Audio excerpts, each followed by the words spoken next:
Did you know that October 15th is the real tax deadline for most taxpayers? But only if you filed an extension. Today on Tea on Taxes, I'm going to go ahead and discuss on what happens when you file that extension back in April and what happens if you didn't file that extension. And I'm also going to go ahead and discover what happens if you miss the October 15th deadline, even after doing the extension. So we're going to go ahead and talk about that on Tea on Taxes today. Now, first, if you filed your extension by April 15th, then congratulations. Okay, you bought yourself some time and you brought yourself a little bit of breathing room. Okay, now you have until October 15th of this year or whatever tax year you're in to go ahead and finish filing your taxes. But there is a catch. This is only an extension of filing. This is not an extension to pay. If you owed any money during or in April, or even if you anticipate that you're going to owe money here in October, you still need to have made a payment or an estimated payment back in April. Because even if you don't, you are still going to get that failure to pay penalty. And that failure to pay penalty is going to be on top of whatever interest they're going to go ahead and charge you for your tax bill. And it starts ticking. As soon as April 16th hits, it starts ticking. So as far as a penalty fee, you're looking at about 0.5% per month of your unpaid taxes, and it can go up to 25%. And yes, they do charge that daily interest.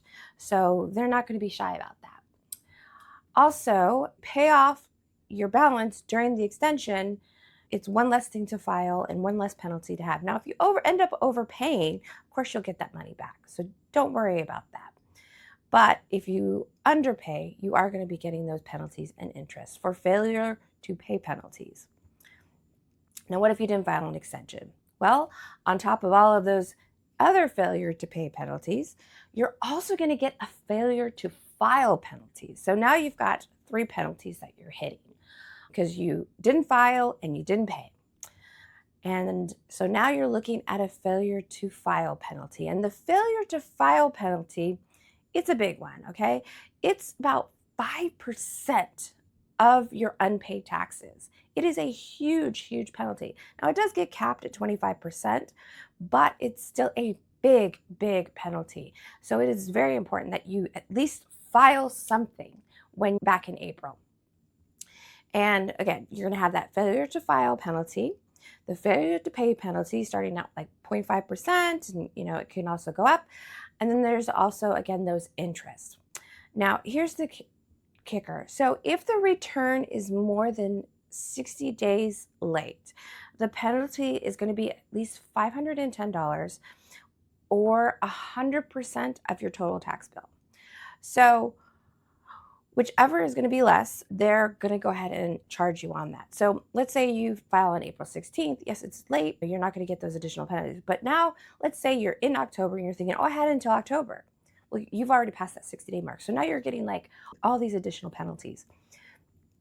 So basically not filing is going to be way more expensive than filing at least an extension.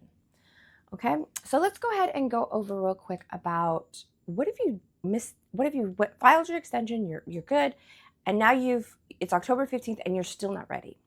Or you just completely forgot that you thought you did it in April but it was the extension, it wasn't the actual return. Now 15th comes around and you completely forget to file then too, or you don't file. Now all those fees are going to start popping up. And they're going to kick up again. They're going to kick up to that failure to file penalty, which is going to be now, that 5% per month, again, capped at 25%. And then again, you're going to have the same failure to pay penalty, which is at 0.5% a month. And then the interest. And it actually backdates to when you didn't file before, because it's like, hey, you just completely ignored us. They can absolutely do that. There are ways you can talk to the IRS, and a good tax prep or enrolled agent, CPA, they'll be able to go ahead and assist you with talking to the IRS if your bill is really, really large. And of course, a tax lawyer. So let me go ahead and just give you a quick example I've got written down here. Let's go ahead and let's say you owe $1,000. Quick and round number for simplicity. Okay, now with the extension filed in October 5th, you're looking at paying the 0.5% a month plus the interest, and that might be around like $70. Okay, the interest is a lot lower. And now with no extensions, you could be looking at like 25% for failure to file penalties, and then the 0.5% a month for failure to pay penalties. We're looking closer maybe to about 320. Now this is on $1,000, okay? So this is a smaller number. Now, of course, if you're owing like 20,000 or you're owing 15,000, those penalty numbers can get a lot higher. So keep that in mind. So if you see the difference, I mean, filing with an extension, at least with filing an extension, is going to at least lower that tax bill and give you a little bit more breathing room and let you stress a little bit less during tax time in those first three months or 3.5 months of the year. So it is something to think about. Now, just to go ahead and let's wrap this up. The bottom line is you want to always file even if you can't pay. All right. Always file, even whether it's filing your return or filing the extension. If your return is incorrect or you cannot get it correct, file the extension, because that failure to file penalty can really cause a burden on you. Next is, if you did file the extension, make sure you do not pass that October 15th deadline. Keep it in mind, write it down with a Sharpie on your calendar, big red letters, circle it. Do not miss that deadline, because then you're right back to square one. And then lastly, if you can't pay in full, pay something. Pay something towards your bill, even if it's half, a little bit. Something is better than nothing, because in the end, it's going to help keep your penalties down.